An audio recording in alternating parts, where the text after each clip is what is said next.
Formez les rangs, vermine! Formez les rangs! Les hallebardiers devant et les archers derrière!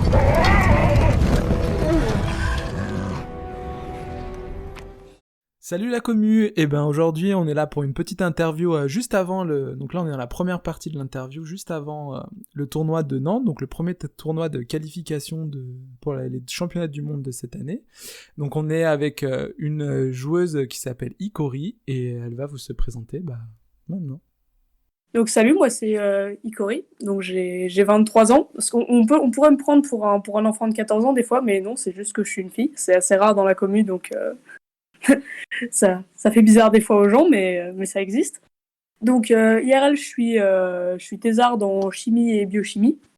Et on me croise assez souvent finalement sur le Discord de la communauté. Généralement, je réponds beaucoup aux questions de règles ou je participe aux débats sur les armées, des choses comme ça. Et du coup, à l'échelle de la commune aussi, je suis impliquée dans pas mal de projets. Donc, C'est quoi tes projets ?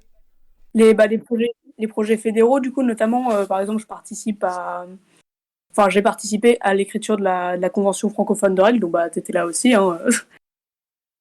Et puis, je bosse aussi sur le blog d'Amandine, je sors des articles assez régulièrement quand il a le temps de les relire. C'est pas toujours simple avec son emploi du temps, mais je sors des rapports de bataille régulièrement et quelques tacticas, donc j'en ai fait pour l'instant un sur la mobilité et un sur les coups spéciaux.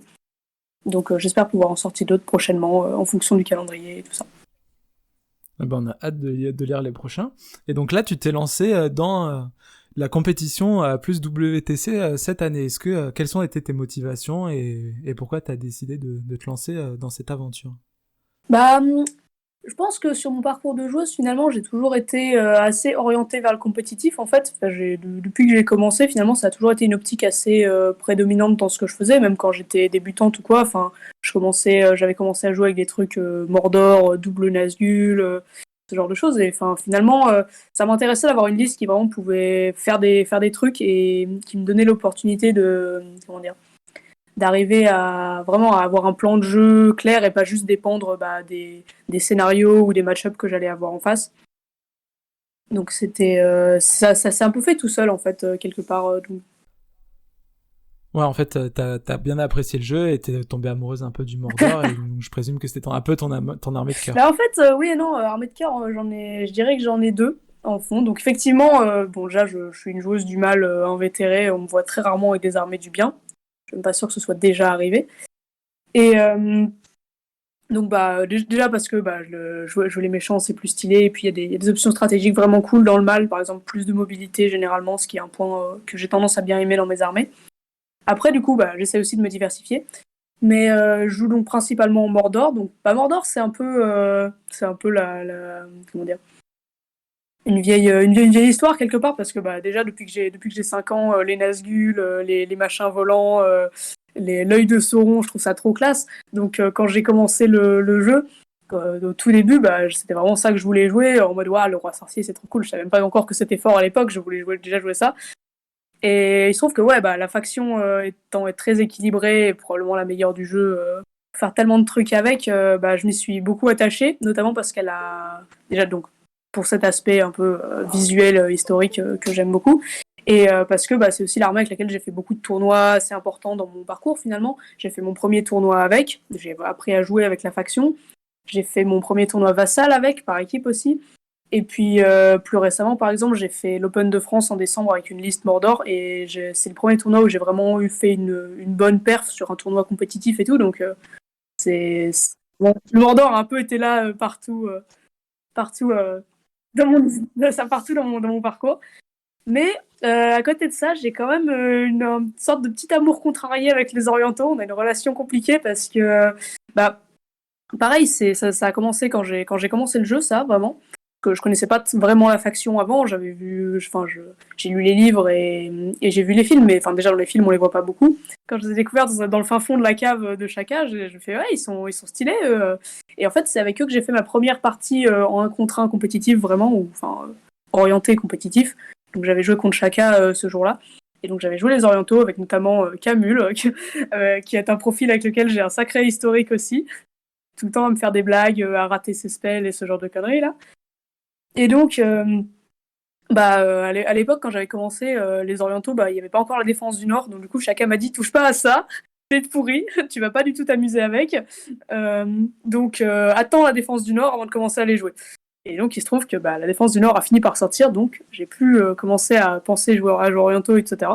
Donc, c'est vraiment je dirais les deux factions qui me plaisent le plus dans le jeu. Ouais, et toi, t'as commencé le jeu, du coup, à peu près au moment de la sortie de Defense of the North, au milieu de l'année dernière, quoi. Un peu avant, ouais.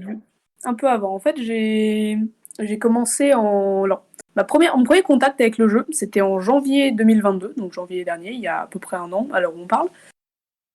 Et donc en fait, ça s'est fait un peu par hasard. Donc je suis une amie de longue date de Chaka, en fait. Et il était à Paris pour un tournoi ce jour-là. Et donc je passais au même moment parce on allait chez une amie commune, etc. Et du coup, il avait tournoi ce week-end-là, donc je l'ai accompagné pour voir à quoi ça ressemblait. Et donc là, je l'ai vu jouer contre Gabi.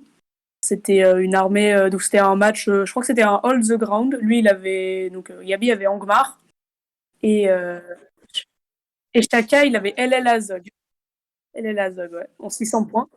Et donc ça a été mon premier contact avec le jeu, vraiment. Je crois que peut-être la première chose que j'ai vue du jeu, c'est Shaka qui dit je déclare une marche héroïque avec Azog. Et donc j'ai suivi j'ai suivi à peu près la partie. Je les ai vus s'embêter pendant 3 heures à faire des compels into projetés. J'étais là, mais qu'est-ce qu'ils font? Mais globalement, j'ai plutôt bien suivi ce qui se passait, je pense. Et du coup, Shaka avait l'air de trouver qu'effectivement, je comprenais ce qui se passait. Et donc il m'a fait mais tu veux pas apprendre à jouer? Et donc, peut-être en février-mars qui ont suivi, je suis allée chez lui, on a fait quelques games.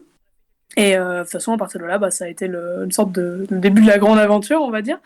Parce que, ouais, donc je me suis vraiment plongée très vite dans le jeu, donc à lire tous les livres d'armée, les livres de règles, regarder toutes les vidéos d'Amandine qu'il nous a données pour apprendre à jouer.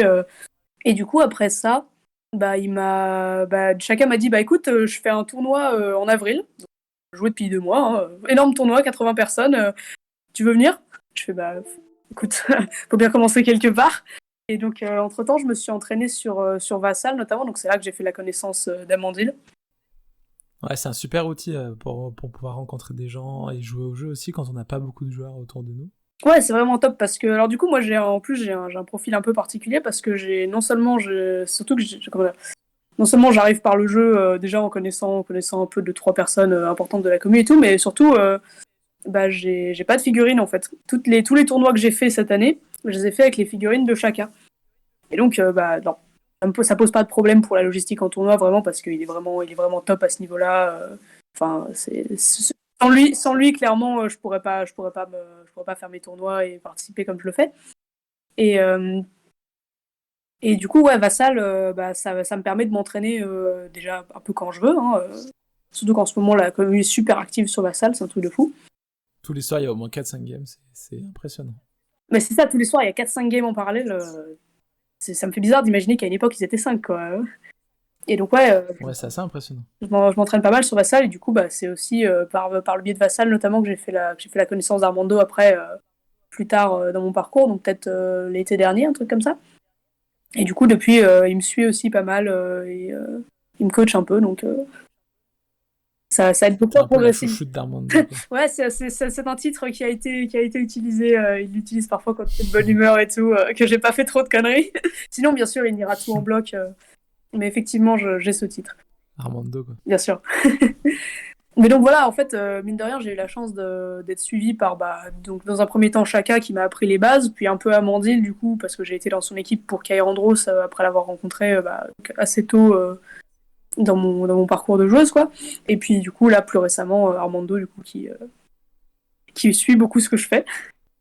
Alors pour ceux qui ne savent pas, le Kerandros, c'est un tournoi qui a lieu sur Vassal, où le principe c'est d'avoir des joueurs vétérans avec un joueur plutôt confirmé et un joueur débutant dans une équipe, et on affronte les autres équipes, et ça permet d'échanger et de progresser et de rencontrer la communauté.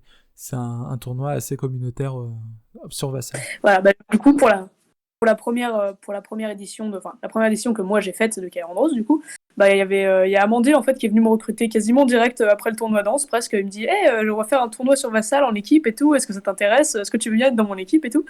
Donc ça s'est fait assez vite, tu vois. Comme dit, j'avais la chance d'être arrivé dans la commu par une voie assez facile, entre guillemets, parce que du coup, je connaissais Chaka. Donc, Chaka a pu me dire, ouais, va voir Amandine et t'apprendras à jouer, t'inquiète. Donc, je vais voir Amandine, il fait, ouais, il y a Chaka qui m'a dit que, etc. Donc, enfin, j'ai un peu les portes ouvertes faciles.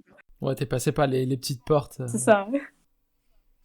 Mais après, je pense que n'importe quel joueur qui commence et qui vient parler à n'importe qui de la communauté, il sera bien accueilli. C'est vraiment une communauté hyper bienveillante. Bien sûr, ça c'est vraiment vrai. Mais c'est peut-être du coup plus facile d'oser, entre guillemets, aller voir les grands joueurs, de dire ouais, il y a machin qui m'a dit que tu pouvais m'apprendre à jouer, etc.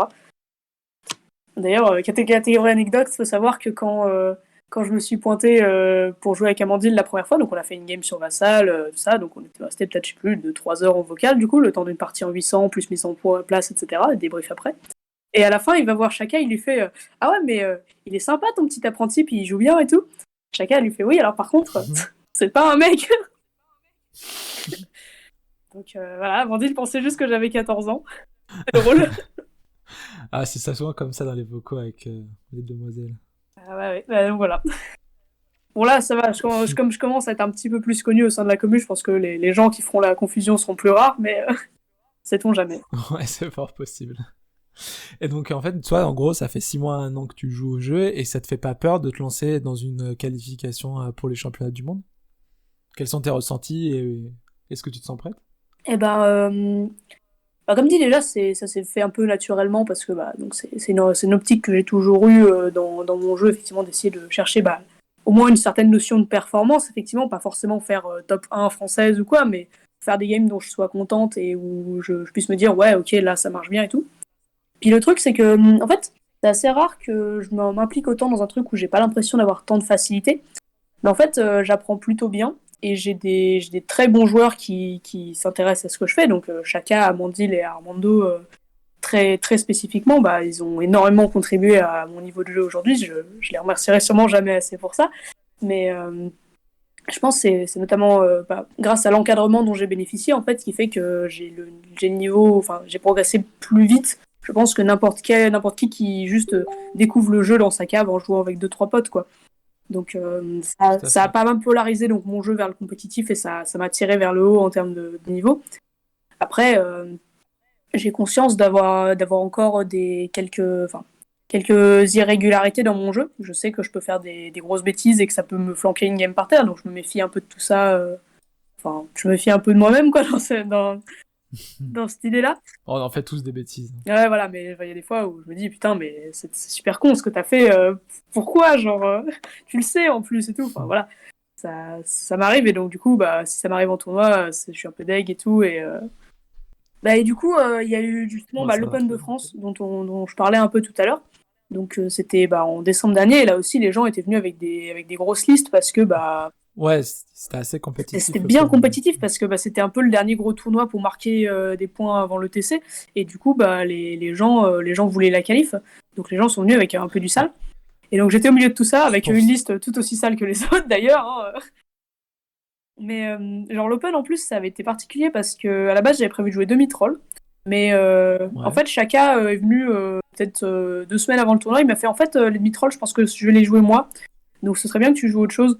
Donc j'ai dû retomber sur mes pattes un peu à l'arrache. J'ai piqué la liste qu'Armando avait montée pour l'événement en fait. Donc il m'a laissé la jouer et tout.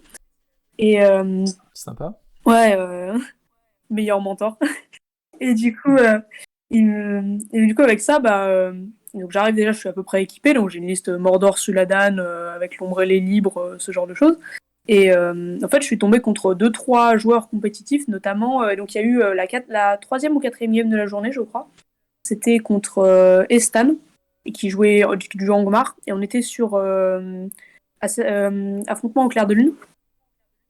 Ouais. Alors, pour ceux qui savent pas, Istan, c'est un joueur belge qui a l'habitude des compétitions, qui en fait très souvent, qui a fait un super classement à Anse, parce que je crois qu'il fait 2e. Ouais, je sais plus, ouais, mais en tout cas, il est régulièrement bien classé. Avec son Angmar, et il fait partie de l'équipe ETC. ETC belge, voilà. Donc, j'arrive, je vois ce gars-là en face de moi, et il joue du Angmar, et on est sur un scénario d'assassinat, et je me dis, je sais que si je fais une seule connerie, j'ai des héros qui vont se faire bouffer et je vais perdre la game là-dessus. Donc j'avais vraiment la pression. Et en fait, peut-être au 2e tour de jeu, quelque chose comme ça, je suis derrière la table, je me pose et puis je me dis, mais attends, en fait, j'ai 2 magiciens, il en a qu'un seul. En fait, techniquement, c'est moi qui mets la pression à sa liste quelque part presque, parce que son Gulavar, je peux le Tout à paralyser, fait. je peux bien le menacer aussi avec mes 2 magiciens, mine de rien. Donc, en fait, déjà, je suis peut-être pas aussi démunie et vulnérable que ce que je pourrais croire. Et du coup, avec ça, avec juste ce déclic de me dire, mais en fait, moi aussi, j'ai moyen de faire des choses dans cette game, et c'est pas parce qu'il est super fort et que il a une très bonne armée pour le scénario que je peux quand même pas opposer un minimum de résistance, tu vois.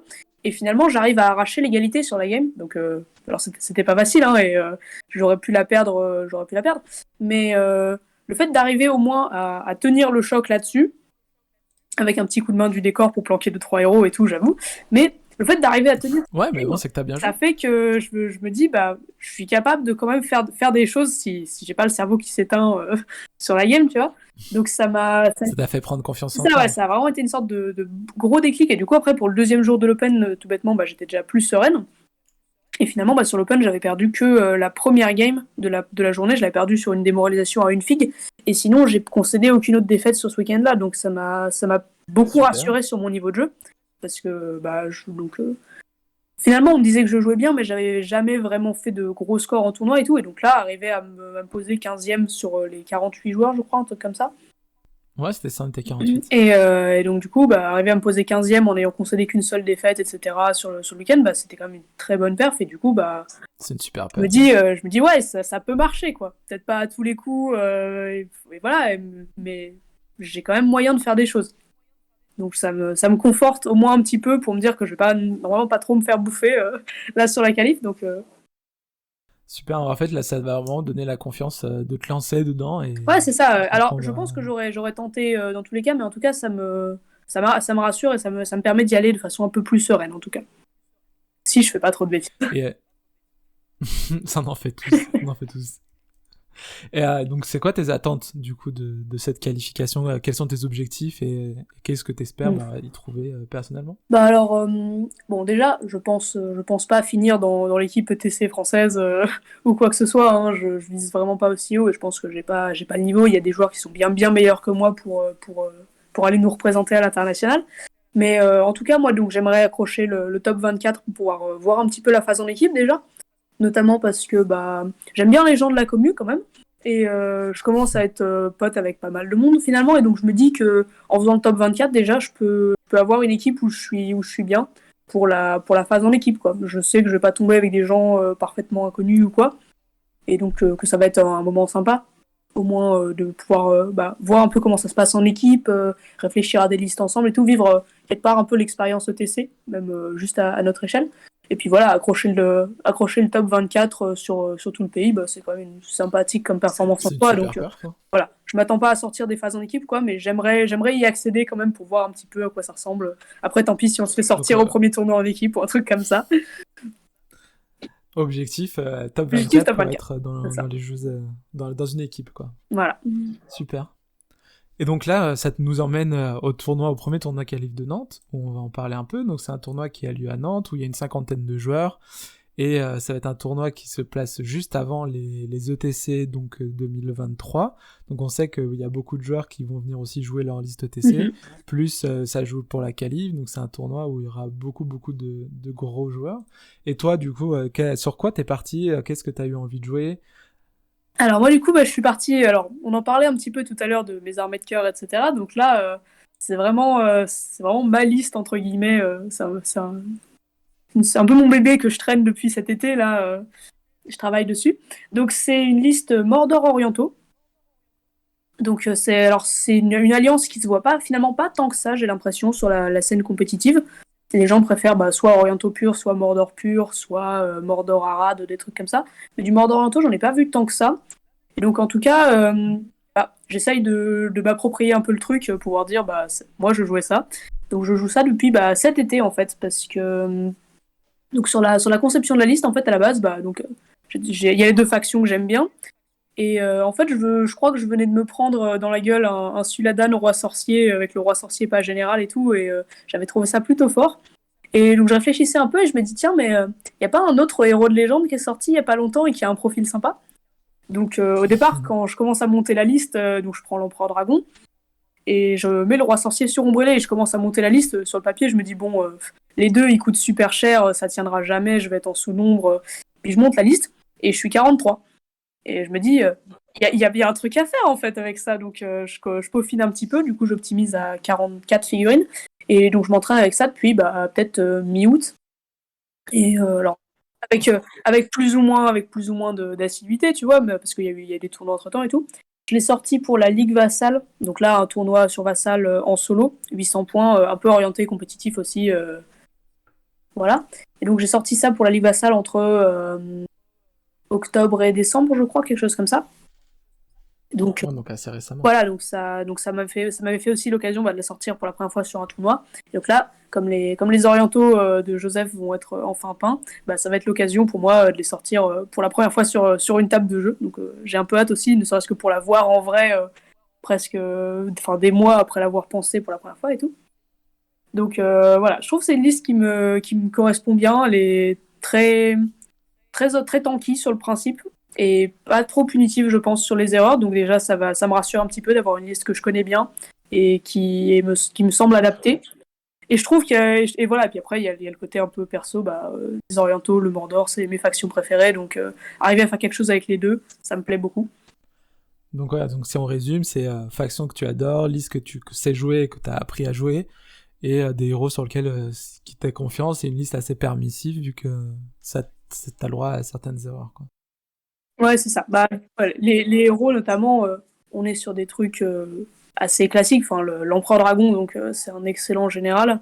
Il a donc combat 6, défense 7, 3 destins, 3 points de puissance, 3 points de volonté, résistant à la magie. Tout ce genre de choses qui font qu'il est... Il peut pas prendre toutes les attaques monstrueuses, il les prend pas, il peut pas être renversé. Ouais, il peut être projeté, voilà. Il peut être déchiqueté, mais effectivement, il peut pas être mis à terre, déjà, donc ça facilite bien les choses, à part par un tir d'engin de siège, mais normalement, j'espère pas trop en voir. Et Normalement, il y en a qu'une, donc voilà, je pense que là, sur ce ça a dû côté-là, décourager un peu les gens de les jouer quand même, j'espère. Et donc, ouais, bon, il coûte 170 points, ça reste un investissement, mais ça fait un général qui est quand même assez difficile à blesser. Donc là aussi, on est sur le côté un peu permissif, pas trop de. Enfin, c'est moins difficile à protéger qu'un Suladan, typiquement défense 5 avec un seul point de destin qui peut se prendre une vieille flèche ou quoi, là, avec l'Empereur Dragon. En plus, il a la monture monstrueuse. Enfin, son Palanquin fait trajectoire sur 1 à 4 pour les tirs, donc c'est déjà un peu plus safe aussi vis-à-vis de ça. Et, et puis en plus, il a des effets de bulle qui sont très très bons, donc en fait, même si je l'envoie pas directement au combat, il reste quand même utile. Donc avec sa bannière à 12 pouces et son bonus de combat à 6 pouces qui renforce beaucoup la phalange. Et après, forcément, le roi sorcier sur ombrellé, c'est très fort comme héros. En plus... Et pourquoi, du coup, t'as choisi de le mettre en... Enfin, du coup, t'as ce duel, en fait, dans ta liste entre le roi sorcier et l'empereur dragon, qui peuvent tous les deux être le général. Pourquoi ce choix de mettre l'empereur dragon en général plutôt que le roi sorcier? Est-ce que c'est parce que tu nous as dit que c'était très résistant, mais le roi sorcier aussi est assez résistant et tank pas mal? Donc, qu'est-ce qui t'a fait balancer plutôt vers l'empereur que vers le roi sorcier? du coup, donc, effectivement, je trouve que vis-à-vis des profils des deux héros, l'empereur dragon est le plus défensif des deux. Alors que le roi sorcier, déjà ça se voit dans beaucoup de listes typées Mordor, donc les fameuses listes Mordor-Arad, où on met Suladan en général. Et comme ça, le roi sorcier sur ombrellé, il peut aller où il veut, il n'est pas général, donc c'est pas grave. Et c'est une pièce très offensive en fait.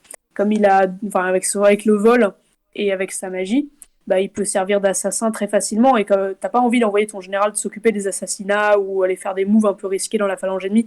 Le roi sorcier, c'est généralement la figurine qui va devoir se mettre en danger pour marquer les points de victoire en fait. Tout le reste de la liste c'est plus défensif, donc avec l'empereur dragon en général assez safe et une phalange qui est très résistante et plutôt défensive, même si elle a quand même accès à de la force 4. Mais elle tue moins bien que des phalanges. Je pense que ça tue moins bien qu'une phalange Mordor 100% classique ou que une phalange Isengard par exemple, si on veut comparer avec les top phalanges du mal. Donc ça blesse moins bien. T'as des moments où t'auras plus de force 3 que de force 4. C'est ça. Donc ça, en fonction des Moranons et tout, j'ai quand même moitié de guerriers force 3, donc ça blesse moins facilement que des trucs Mordor où il y a 75% de Moranons ou du Isengard où ils sont full force 4. Donc alors, ma phalange peut faire des dégâts, mais je compte plus sur le roi sorcier pour aller vraiment me chercher les points sur les scénarios où il y a besoin, pour assassiner un héros, pour faire un petit projeté dans la phalange adverse par exemple et me faciliter la vie en combat, ou même juste mettre la pression sur le général adverse avec des Black Dart, des choses comme ça. Bah, ça c'est le roi sorcier qui va me permettre de le faire, et du coup si c'est pas mon général, bah, je peux l'envoyer limite au suicide ou par exemple sur un scénario où il y a des points de bannière, je peux envoyer le roi sorcier au suicide pour aller tuer une bannière. Bah au final c'est pas mon général, moi je m'en fiche et c'est moi qui gagne la partie là-dessus par exemple, des choses comme ça. Ouais, c'est vraiment pour donner de la liberté en fait au roi sorcier pour qu'il puisse vraiment faire ce que tu as besoin qu'il fasse et ce que tu as envie qu'il fasse, sans avoir peur de répercussions, parce qu'au final le perdre, ok c'est une grosse pièce qui vaut cher, mais ça restera 0 point pour l'adversaire et ça restera qu'un seul figurine morte dans la démo. Exactement. Et après, en troisième héros de la liste, du coup, Guritz s'est un peu imposé comme une évidence finalement, parce que déjà je venais de payer 2 héros à 200 et 170 points, donc il me fallait quelque chose de pas cher comme troisième héros, et bah j'avais pas de marche. Et en plus, j'ai une armée qui joue beaucoup sur les effets de bulles et qui aime bien être groupée. Donc sur les Maelstrom, par exemple, ça peut être pratique d'avoir un Guritz qui négocie bien le truc pour pas se retrouver éclaté trop non plus.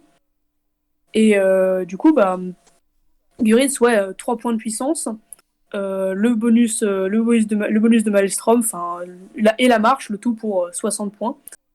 Et en plus de ça, dans la liste, il peut encore prendre une facette supplémentaire, j'ai envie de dire, parce que je peux lui rajouter des piquiers combat 5. Et du coup, là, je tire le meilleur avantage de sa force 5 avec arme à 2 mains, potentiellement.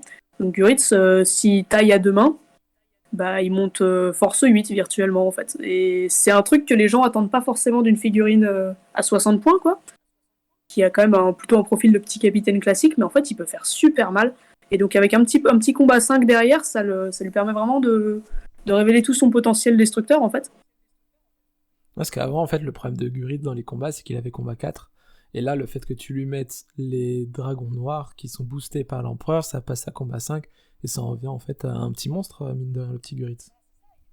Bah c'est ça, il peut faire des sales blagues. Hein. J'avais une partie sur la Ligue Vassale où en fait il a fait un combat héroïque et il a tué peut-être 2 ou 3 Uruk à lui tout seul, juste à coup de pioche, parce que du coup pioche à 2 mains sur des Uruk d'F6, les machins, je l'ai tué sur 3+, quoi. Quand t'as une frontline d'F6, t'as pas envie qu'elle meure sur 3+, quoi. Et ça m'a permis de faire un trou dans la phalange adverse, et en fait, sur cette partie-là, j'arrive du coup, grâce à ce trou, à engager tous les piquiers qui se trouvent autour de la bannière, et je flingue la bannière avec un trait des ténèbres du roi sorcier juste derrière, donc personne ne peut la récupérer, et c'est le move qui me fait gagner la partie, concrètement. Donc c'est à la base, ça vient de Guritz, quoi. Et après, si on s'intéresse un peu plus aux troupes, je vois que t'as mis vraiment de tout. T'as mis des guerriers orientales avec bouclier, d'autres avec pique. T'en as certains que t'as augmenté en dragon noir, d'autres non. Pourquoi ce choix? Est-ce que tu peux nous décrypter ton choix de chaque warband et pourquoi ces choix-là? Pourquoi des haches plutôt que des épées? Pourquoi avoir mixé à la fois des lances et des boucliers dans toutes les warbands et pas en mettre que des guerriers orientales pour avoir de la combat 5 un peu partout, ou ce genre de choix? Alors, déjà, le premier objectif de l'armée, donc c'est de me dire que je veux avoir des troupes qui soient fonctionnelles toutes seules. Ça me paraît important, parce qu'il y a tellement de scénarios, donc déjà les Maelstrom, mais tout bêtement des scénarios comme Percé, où tu dois te déployer à droite et à gauche pour couvrir les objectifs, ou des choses comme ça. Tous les scénarios, je vais pas pouvoir jouer groupé, il faut quand même que mon armée puisse se débrouiller correctement, parce que il y a des armées qui jouent en alliance avec, par exemple, je mets toute la frontline dans une troupe et toutes les lances dans une autre troupe. Sur des scénarios où ils peuvent pas se rejoindre, c'est vite compliqué. Donc là, vraiment, le but premier, c'était d'avoir des troupes qui se débrouillent bien toutes seules. Donc d'un côté, j'ai de la phalange orientale, combat 5, défense 6, 3 rangs avec l'empereur. Donc c'est solide tout seul. Et de l'autre côté, j'ai de la phalange Mordor classique, Numénoréen noir, Moranon. Là aussi, c'est plutôt c'est très efficace tout seul, ça a fait ses preuves. Donc ensuite, pour la répartition des dragons noirs, généralement on les met plus en deuxième ou troisième rang, donc exclusivement avec des piques. J'ai fait le choix d'en prendre certains avec de prendre 3 dragons noirs en première ligne. Ça a 2 avantages. Déjà, pour le moment où je vais devoir regrouper mes phalanges et où du coup je vais avoir des orques du Moranon de première ligne que je vais décaler pour mettre des piquiers orientaux derrière. De l'autre côté, je vais avoir des lanciers Moranon qui vont pas trop savoir quoi faire de leur temps. Et donc là, je peux leur mettre les dragons noirs de première ligne devant. Comme ça, j'ai quand même du combat 5 force 4 à cet endroit-là aussi, au lieu d'avoir juste des guerriers orientaux classiques qui du coup serait juste combat 4, ou voire 3 s'ils sont trop loin de l'empereur, et du coup qui apporte pas grand chose aux orques. Alors que du coup avec les gars combat 5 devant, c'est mieux. Et en plus de ça, les dragons noirs ont aussi un petit +1 en bravoure, donc ils sont bravoure 4 de base, ce qui peut être pratique, mine de rien, en combat de phalange, si je tombe sur de la terreur, bah ça fait que je dépends pas que des Numénoréens noirs pour arriver à charger les troupes terrifiantes en face. Et c'est un avantage, parce que les Numénoréens noirs, en plus, ils vont pas du tout être placés au même endroit de la phalange que les dragons noirs. Les dragons noirs, ils vont se retrouver au centre, avec l'empereur, là où je peux donc avoir tout le monde dans les 6 pouces de l'empereur pour avoir le combat 5 qui fait la force vraiment du cœur de la phalange. Alors que sur les ailes de la phalange, ça va être exclusivement du Mordor, parce que les orientaux ont moins d'intérêt à s'éloigner de l'empereur. Donc de façon optimisée, ils ont intérêt à être au milieu. Et sur les ailes, du coup, je laisse ce qui reste des troupes Mordor, qui sont plus nombreuses. Et donc, c'est comme les orques sont réquisitionnés au milieu pour apporter la force 4 aux orientaux, sur le côté, je me retrouve avec une majorité de Numénoréens noirs en première ligne, voire que des Numénoréens noirs en première ligne même. Et donc, ça me fait de la terreur qui me permet de ne pas me faire trop contourner. Et ce qui est plutôt pratique. Pendant ce temps, le centre de la phalange va meuler. Mais du coup, le problème, c'est que au centre de la phalange, si j'ai pas de dragon noir en première ligne, je galère à charger la terreur, en fait. Donc, en avoir 3, ça me fait un petit atout. Bon, après, je suis triste quand il me retire, mais voilà. Ouais, après, ça va, c'est que 10 points par figurine, c'est pas non plus... Il n'y en a que 3, il n'y en a pas 50. Donc ça va. Oui, voilà. Je paye pas les dragons noirs. Enfin, je paye l'amélioration des dragons noirs parce que je suis pas en légion légendaire. Mais ils ont quand même... ça me fait 9 dragons noirs, donc ça me fait 18 points de payés. Je pense que c'est honnête pour du combat 5. Voilà. Donc après, voilà, je l'ai pas payé sur tout le monde parce que ça sert à rien. Il suffit d'en avoir un sur un rang, un sur la rangée qu'il a, donc j'ai pas besoin de payer de dragon noir pour tout le monde et ça me permet de mettre des points ailleurs.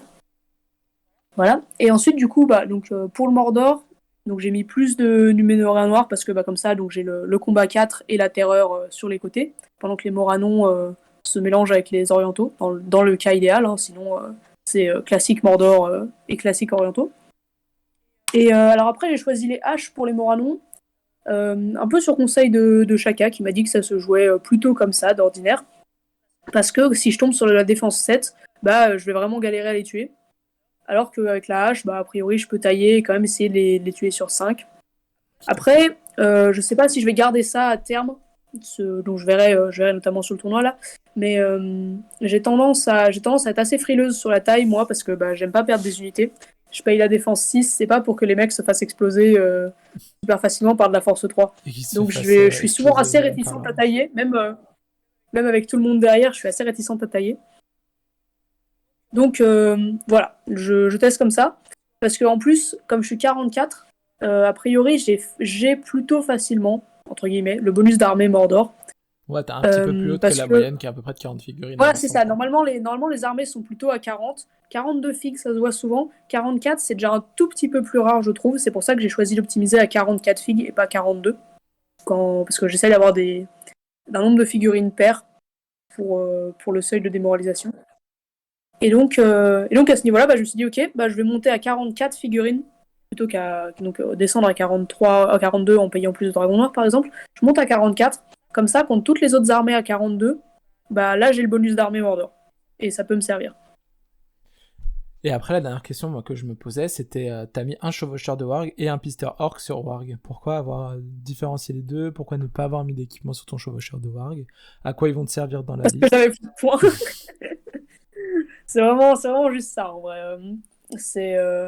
Après, voilà, question de... J'ai arbitrairement mis le pisteur orc avec le roi sorcier et le chevaucheur de Warg avec Guritz, j'aurais pu inverser. Ça n'a pas grande importance en vrai. Surtout que donc les pisteurs, ça me fait un petit peu de tir. C'est toujours ça de prix. Et puis du coup, le chevaucheur de Warg, généralement je les joue avec bouclier, je préfère, mais là du coup, il me manquait un point pour le faire, donc c'est vraiment...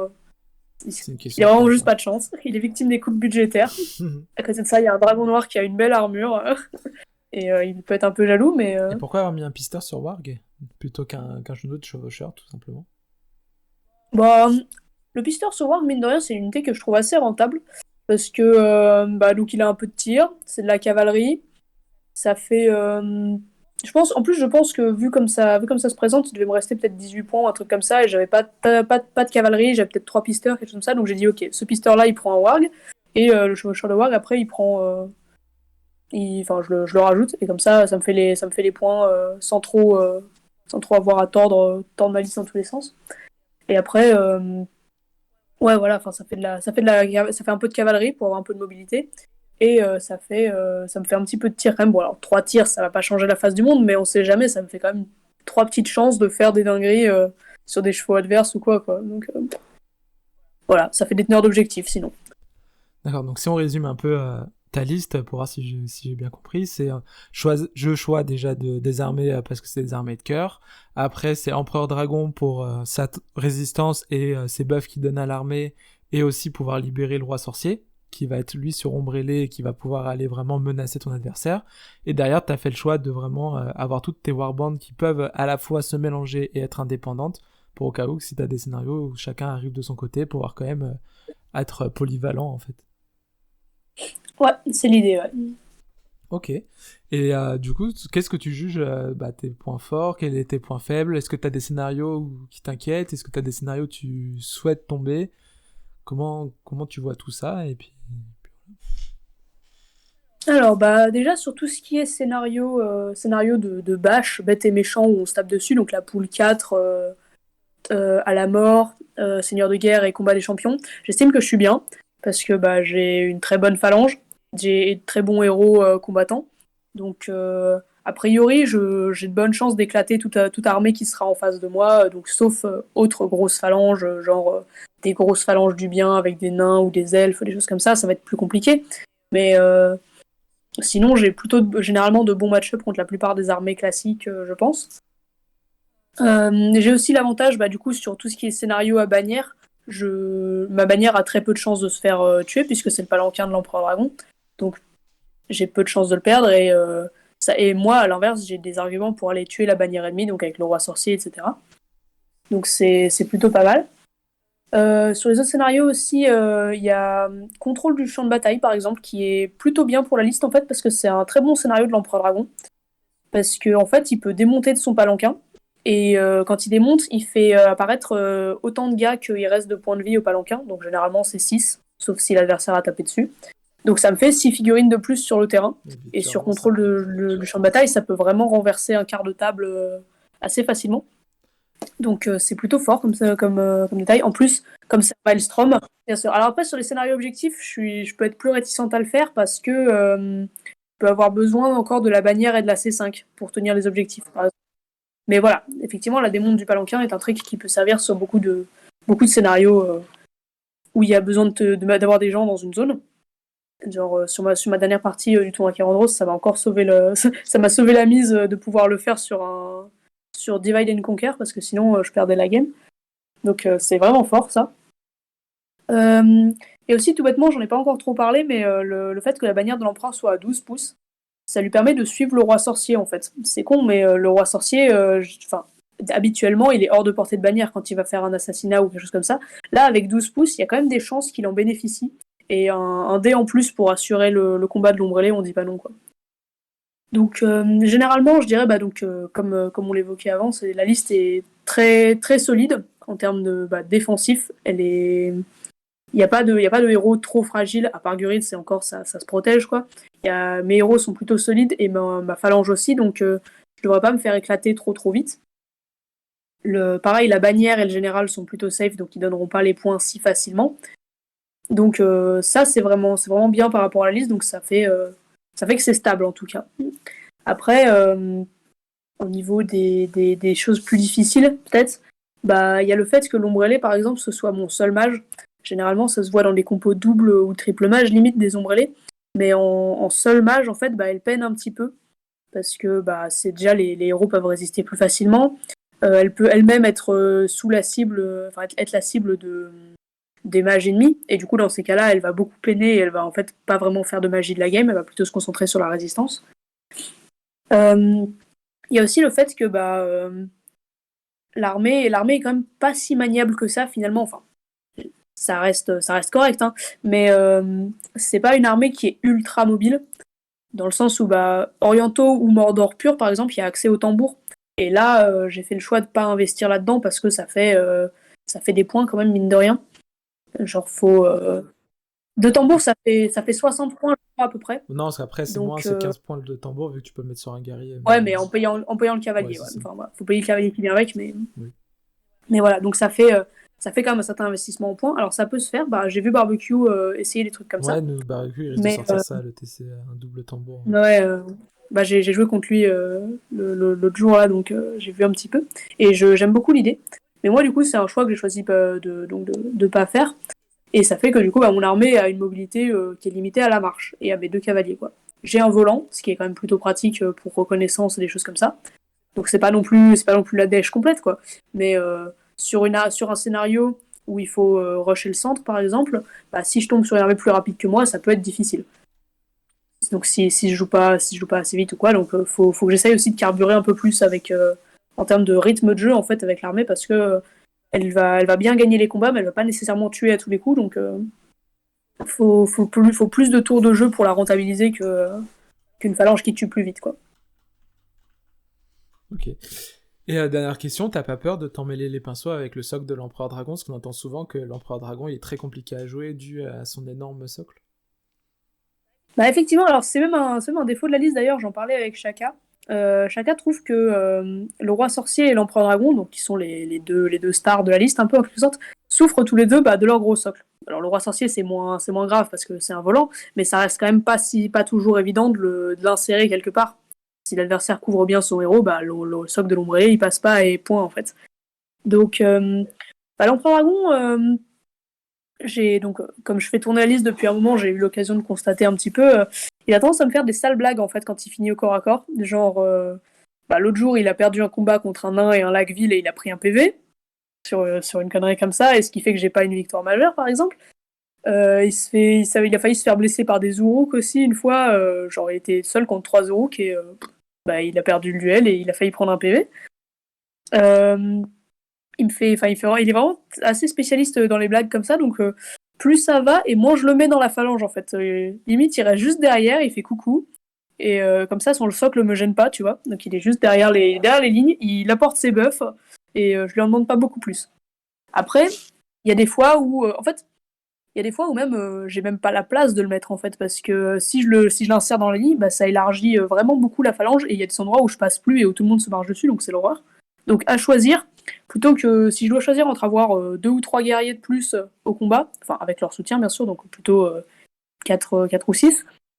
Si je choisis entre 4 ou 6 guerriers et l'empereur dragon à avoir dans la phalange, je prends les 4 ou 6 guerriers et je laisse l'empereur dragon au chaud. Après, il y a des fois où effectivement il peut venir jouer son rôle, notamment s'il y a assez de place sur le champ de bataille, là je peux arriver à écarter les lignes et à l'envoyer dedans. Ça peut se faire. Je compte pas trop là-dessus parce qu'effectivement il est chiant à manier, etc. Donc voilà. Après, le socle a aussi l'avantage, par rapport à ses buffs, c'est intéressant parce que comme voilà, comme ça augmente la portée de ses effets de zone, c'est dans le rôle de soutien, on va dire que le socle est un avantage, quoi. Ça lui pourrit pas trop la vie. Et en plus, comme il a la règle phalange, il peut s'en sortir un petit peu s'il devait être bloqué, parce qu'il y a 2 orientaux qui peuvent lui faire de la place au lieu d'un. Donc ça peut faciliter un petit peu la vie en cas de combat perdu s'il faut reculer, mais voilà. Ça reste pas ultra maniable comme pièce, ça c'est vrai. Bon, en tout cas, merci de toutes ces précisions sur ta liste. On te souhaite un maximum de chance pour ce tournoi. Et puis, c'était très cool de t'avoir là. Merci du temps que tu nous accordes. Donc, pour tous ceux qui sont arrivés jusqu'ici de ce moment-là de la vidéo, on va continuer la vidéo où on la retrouvera plus tard après le tournoi pour qu'elle nous raconte un peu ses ressentis à froid. J'ajoute que la chance au dé, je vais en avoir besoin parce que sur les parties d'entraînement là jusqu'à maintenant, ma phalange s'est fait péter par à peu près tout ce qui était possible de croiser. Genre, je me suis fait démo par des gobelins, j'ai pas compris. Alors, c'était AOL, j'avais pris quelques pertes au tir avant, tu vois, mais j'arrive au CAC et en fait, l'hémorragie continue. Combat 5, combat 4, combat 3, non, rien à foutre. Ils se sont tous fait laver. La bannière, elle m'a jamais sauvé le cul. Donc, il y a eu des parties qui faisaient assez peur en termes de stats sur cette phalange, donc j'espère que IRL, elle me fera pas les mêmes blagues. On croise les doigts pour toi. Eh bien, nous revoilà quelques jours après le tournoi de Nantes avec Ikori qui va nous parler un peu de comment ça s'est passé. Donc, est-ce que tu peux commencer par nous dire quelles sont tes impressions sur général sur ce tournoi et puis comment tu t'es senti, comment tu te sens et nous raconter un peu comment s'est déroulé tout ça. Bah donc du coup, pour poser le contexte directement, j'ai terminé 43e sur 50, donc ce qui était vachement bas par rapport à ce que je m'étais fixé comme objectif. Une belle Euh, contre-perf. donc voilà, le tournoi ne s'est pas exactement bien passé. Alors après, là on est 2 semaines après le tournoi, il me semble, un truc comme ça. Donc j'ai réfléchi au truc et tout. Et donc j'ai eu l'occasion de digérer un peu tout ça parce que sur le coup, ça a été une période pas très facile, tu vois, mentalement parlant. Ouais, quand ton T'arrives en tournoi, contre-perf. tu dis ce que t'as pensé pendant 6 mois et là tu te fais démonter de partout et tu fais waouh, what the Ouais, fuck. ça se comprend. Et donc, ça a vraiment été compliqué. Donc la fin de la première journée, psychologiquement, j'étais pas hyper bien, mais après, ça c'est allé mieux. Je me suis reprise sur la fin et tout, donc je me suis quand même fait éclater, mais moi j'étais en mode bon, on verra la prochain tournoi, ça ira mieux Ouais, et tout, quand blabla. on perd, et c'est un peu comment il faut le voir. Il faut se dire, bon, on fera mieux au prochain, et puis autant s'amuser dans les games qui restent. Ouais, c'est ça. Donc, voilà. Après, j'ai eu pas mal de. Il y a eu pas mal de moments où les jets de dés étaient pourris et des trucs comme ça. Mais donc, par exemple, des trucs comme un empereur dragon qui perd un duel de frappe à un moment important, ou même un roi sorcier qui gagne un duel de frappe, mais qui fait pas plus que 3 pour son duel après, des trucs comme ça. Et Ça arrive. alors, c'est le genre de truc qui peut effectivement pas mal plomber une game, mais après.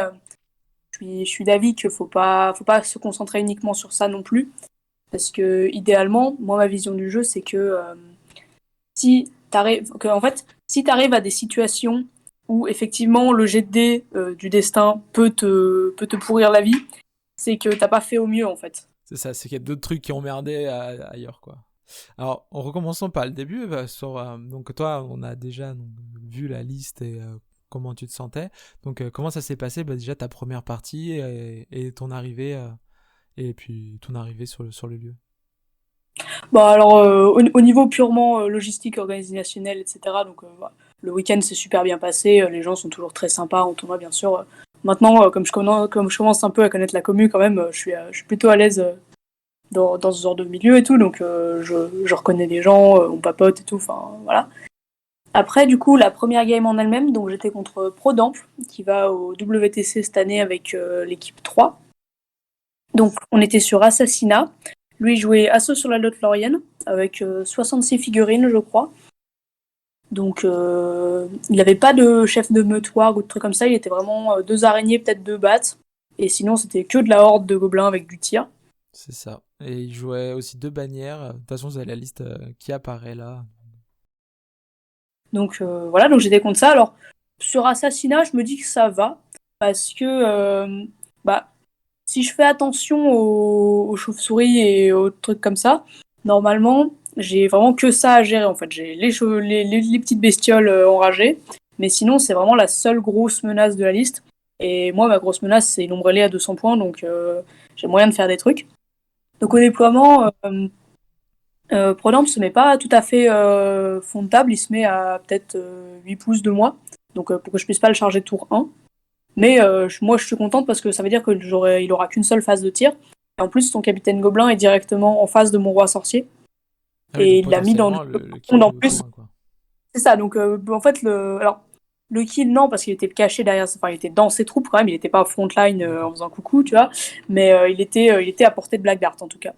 Et donc en plus, il l'avait déployé dans l'eau peu profonde, donc ça allait ralentir sa fuite. Donc je me suis dit que j'allais direct attaquer le capitaine gobelin à la magie. Parce que bon, ça reste un capitaine gobelin avec un trait des ténèbres ou quoi, il y a quand même de bonnes chances que je le blesse. Donc c'est ma cible, le roi sorcier est mon assassin, et si je le blesse au Black Dart, ça me sécurise 5 points. Alors que en plus, je sais que Prodamp, il aura du mal à tuer ou à blesser avec son assassin, parce que son assassin étant nécessairement un héros, ces héros en fait c'est des chamans et des capitaines gobelins et c'est pas eux qui vont aller faire le kill, c'est les animaux, les animaux enragés.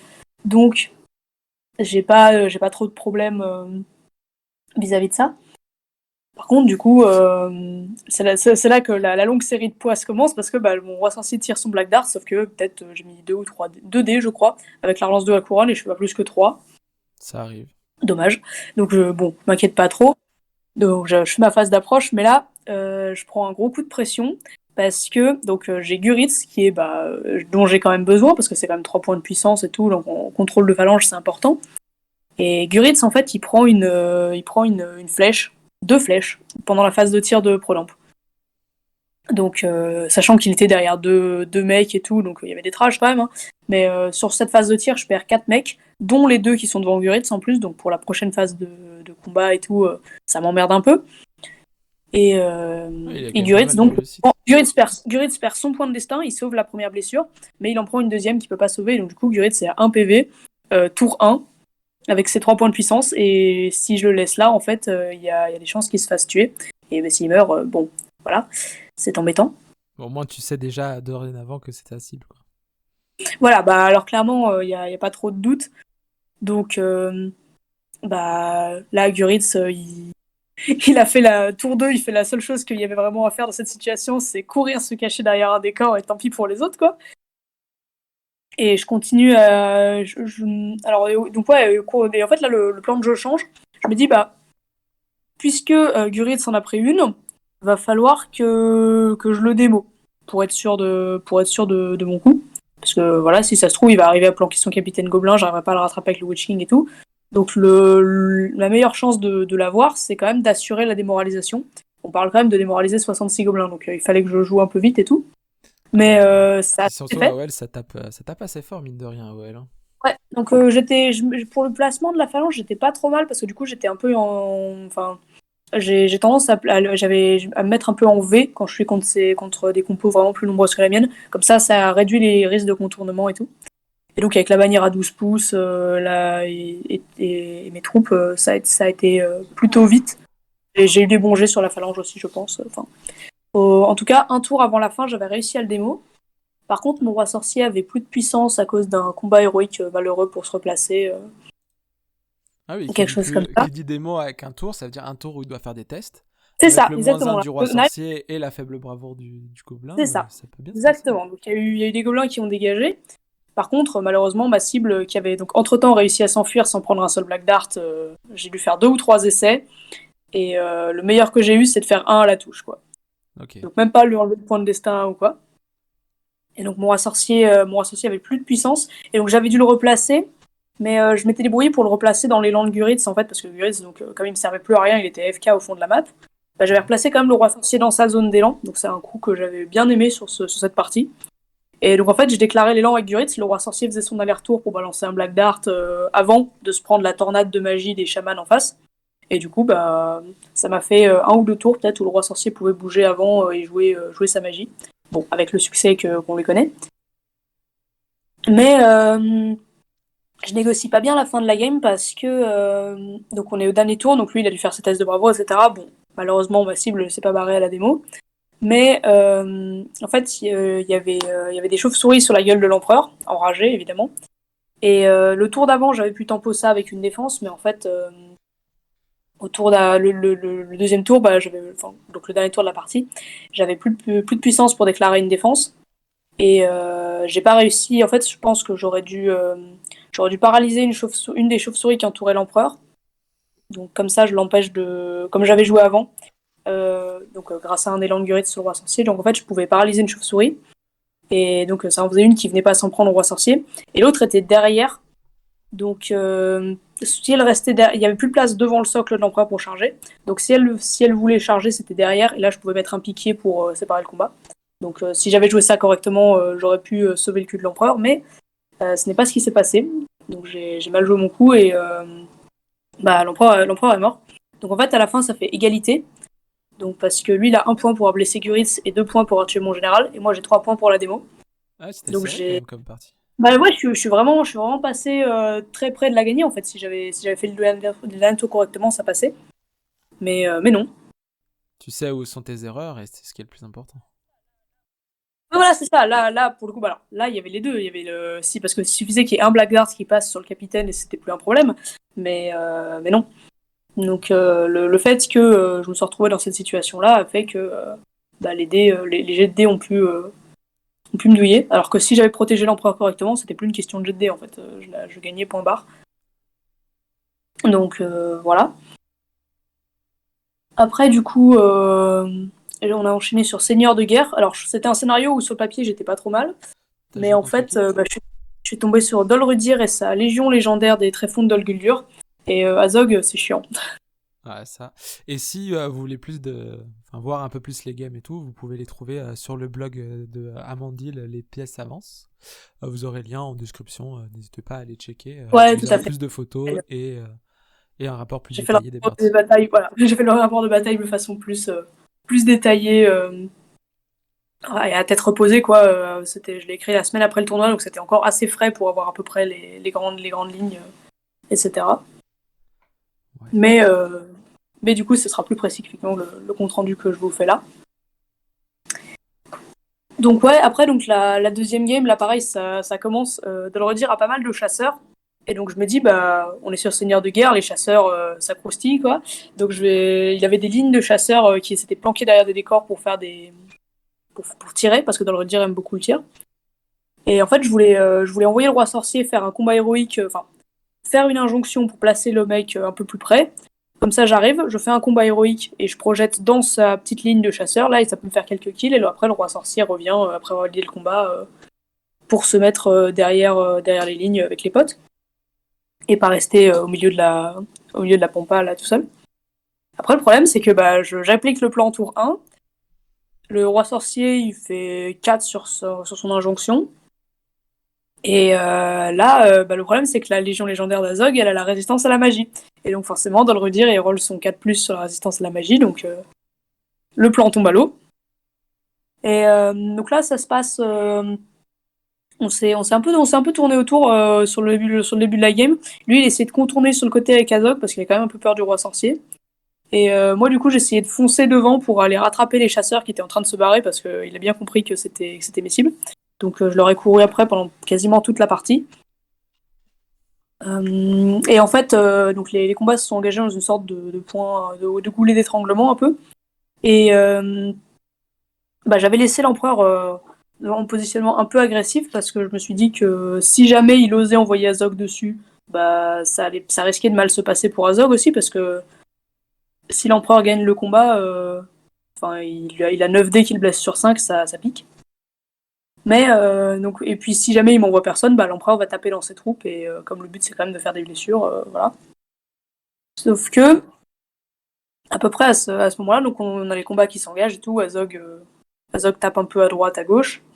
À un moment, quand il claque son initiative auto, du coup ce tour-là, Azog loupe son test de bravoure pour aller charger des Numénoréens. Il refuse de payer sa volo ou sa puissance, donc moi je suis plutôt contente. Ça fait un tour où Azog fait rien. Et à ce moment-là, quand j'étais encore en train de me dire chouette, cool, Azog a loupé son test de bravoure, qu'est-ce qui pourrait mal se passer? Là, j'ai le gardien des donjons et peut-être, je sais pas, 3-4 orques, dont des chasseurs, qui vont se mettre sur l'empereur dragon. Enfin, je dis 3-4, je compte les soutiens avec. Donc, ils vont se mettre sur l'empereur dragon. Et donc, ça part en combat de frappe. Et c'est là que la blague arrive, parce que bon, je me dis, bon, franchement, j'ai combat 6, la Melfic, il est combat 5, normalement, j'ai une meilleure chance au avec duel un de bon frappe. avantage, quoi. Ouais, Dalrudir me fait en termes de proba, apparemment, donc selon lui, j'avais 70% de chance de gagner le duel. Sauf que l'empereur fait 2 à sa frappe et le keeper fait 6. Et à ce moment-là, ça tourne assez mal parce que le palanquin de l'empereur se fait atomiser, il perd 5 points de vie. Il a choisi de taper sciemment sur le palanquin plutôt que sur l'empereur, donc l'empereur a été immobilisé, du coup, parce que quand il n'y a plus qu'un seul point de vie, l'empereur ne peut plus se déplacer, à moins de démonter du palanquin, mais la manière à 12 pouces contre les chasseurs orques, c'était quand même un super atout, parce que pendant ce temps, il y avait quand même des combats qui s'organisaient un peu sur les côtés de la phalange et tout, donc c'est sur ça que je comptais pour me faire les points. Donc là, avec ce truc-là, ça me met un peu dans la merde. Et le tour d'après, j'arrive à avoir l'élan, et je décide de balancer le roi sorcier sur Azog comme ça, cash, parce que je me dis que faut que je prenne des risques pour gagner la game, en fait, parce que avec mon empereur complètement dans le mal, là, faut que je me débarrasse d'Azog, sinon il va te ruiner découper. toute la game, quoi. Avec son combat héroïque gratuit, il me tue 4 mecs par tour, ça tient pas, quoi. Donc j'envoie le Witch King, et ils s'affrontent pendant 3 tours, je crois. Le premier tour, c'est Azog qui gagne. Par contre, mon roi sorcier arrive miraculeusement à sauver ses 3 blessures. En plus, Azog avait utilisé 3 mites parce qu'il avait fait 3, 2, 1 sur le jet pour blesser. Et là, je sauve les 3. Donc là j'ai eu de la chance. Donc le tour d'après, le roi sorcier y retourne. Et cette fois, c'est moi qui gagne. Donc je mets Azog par terre, tout ça. Et j'ai vidé pour le blesser. Et je lui mets 3 blessures, je crois, dont une qui sauve au destin. Donc j'ai pas réussi à passer le one shot. Et le tour d'après, il termine le roi sorcier avec Azog. Et du coup, en combat héroïque, il arrive à rebondir et à aller taper sur l'empereur. Ah oui, donc là, ça fait un Et tour où tu prends très mal, voilà. quoi. Bah c'est ça. Et alors, en vrai, pendant ce temps, ma phalange faisait le taf. Hein, parce que donc tout à la fin de la game, sur le compteur de blessures, on était à 22-22. Et donc il y a juste le fait que donc le Azog rebondit sur l'empereur dragon, qui forcément n'a plus de puissance, n'arrive plus à rien, donc Ouais. il se fait saucer. Et du coup, l'empereur meurt et ça fait entre ses 3 points de vie, ses 3 points de destin, plus le dernier point de vie du palanquin, ça fait plus 7 pour Dolredir, donc du coup on termine à 22-29. Et donc voilà. Ouais. Donc je perds Et je perds la deuxième aussi. ça se joue encore de rien. En fait, ça fait 2 games où tu gères plutôt correctement toute ta game. Et à la fin, en fait, tu fais il y a une couille qui se passe et tu te fais éclater à la fin, de tout ça à la fin, grosso Ouais, c'est modo. ça, c'est. Voilà. Après, là, la game d'avant, La game contre Paname, c'était une erreur de ma part. Là, pour le coup, je sais pas si j'avais moyen de redresser le truc, enfin, sûrement, hein. Mais là, l'erreur était moins évidente, en tout cas, sur celle-là. Donc, bon, là, à ce stade, je commence à faire un peu la gueule parce qu'une égalité, une défaite, je crois que. Je sais plus si. Non, c'était 5-0, donc c'était une mineure C'est selon le 6 règlement. points d'écart pour la majeure sur ce tournoi-là, ouais. Ce qui est Voilà, relativement énorme.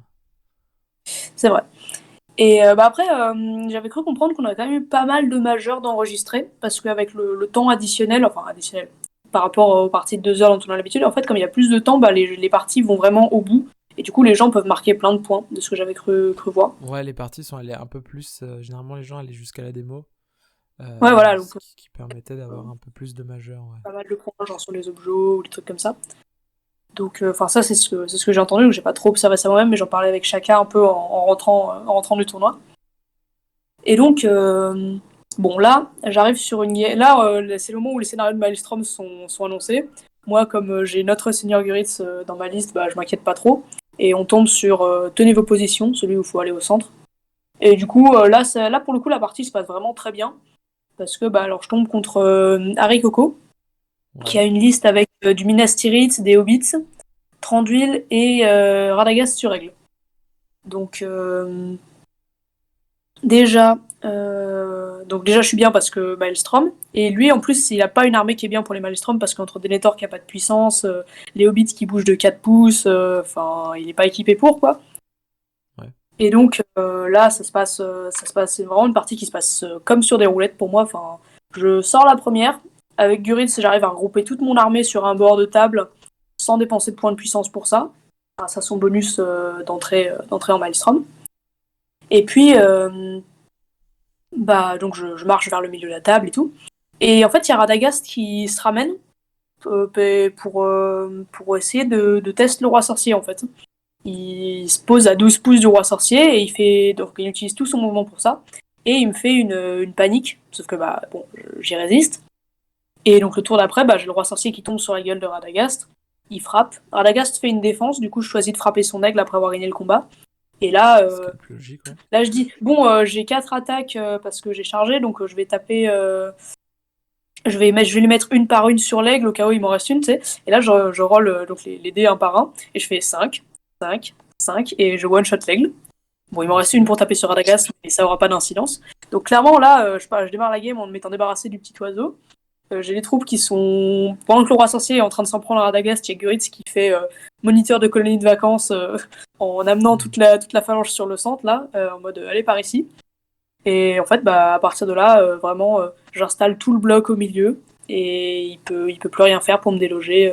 Tranduil et Radagast vont se faire maîtriser l'un après l'autre. Et puis, enfin, c'est vraiment C'est le la match-up était débandade, pas pour quoi. lui et voilà. Et j'ai eu la chance d'arriver à tuer l'aigle direct et tout, donc Donc au final, là, on se Voilà. retrouve à la partie 3, où tu te finis par une Ouais. victoire, donc tu la prends Ouais, majeure. là, c'est notamment. une victoire majeure. Ouais, Ouais, donc j'ai t'as le une triple victoire figurine au majeure, une centre. égalité et une défaite mineure. Donc en fait, t'es pas si mal à ce moment-là dans le tournoi. Voilà, là, ça va. Donc, effectivement, je me dis, bon, ça, c'est cool. J'ai enfin la première victoire. En plus, c'est une majeure, ça score bien. C'est le moment où je vais pouvoir remonter, enfin, inverser un peu la tendance et commencer à remonter dans le classement. Et là, les appareillements tombent et ça fait Igori contre Daikyu. Et en plus, on est sur diviser et conquérir. Et je me bouffe donc une deuxième LL Azog. Et qui est en plus plutôt avantagé sur le scénario parce qu'il a 2 marches. Même 3, je crois, puisqu'il avait 2 capitaines. Il doit avoir 2 capitaines, Azog et le keeper. Donc, en tout cas, il a minimum 2 marches. Et du coup, lui, il fait ses marches de part et d'autre. Et puis, au moment où il faut arriver sur le centre, plutôt que de faire un élan, il va prendre l'Initoto et il va me bloquer et je vais pas pouvoir passer. Donc, je sais pas trop comment gérer le match-up. Donc, la partie se passe, je dirais, à peu près normalement.